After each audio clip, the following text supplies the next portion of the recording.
All right, so I'm starting with 3 walnut fruits in regular water. Simmer for 5 to 6 hours on low or 1. Make sure you cover it with a lid and then set a timer for 5 hours so you know when it's finished. And check it every hour so that the water doesn't evaporate. If it does, just add more water to it, but it should be fine. Okay, after 5 hours, check it, turn off the stove, and allow the walnuts to cool for about an hour. Okay, these are the things that you're going to need, so pause it and get those things.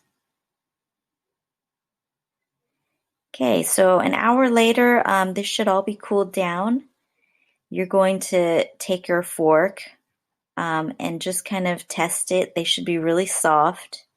And then take your fork and start mashing down the walnuts and scraping the flesh off of the walnuts.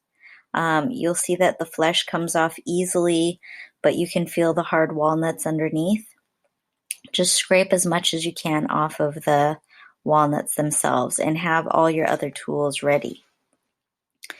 You're going to want to mix the flesh into the water that is turning into walnut ink.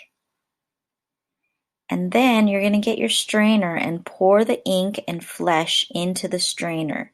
Be careful not to put the walnuts themselves into the strainer. You just want the flesh and the ink. Keep the walnuts in the pot and set that aside. And then use your fork to kind of press down the flesh to get all the ink out of the flesh. When that's done, remove the strainer, and you should have a nice dark rich liquid that you're going to filter through the coffee strainers. So pour the walnut ink through the 2 coffee filters.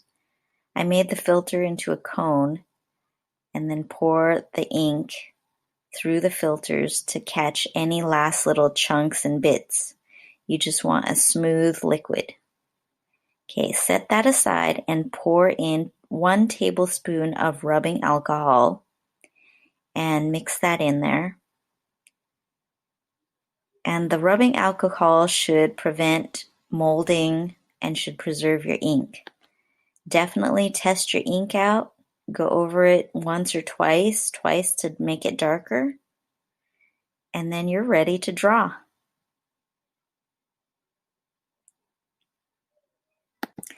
All right, so I'm starting with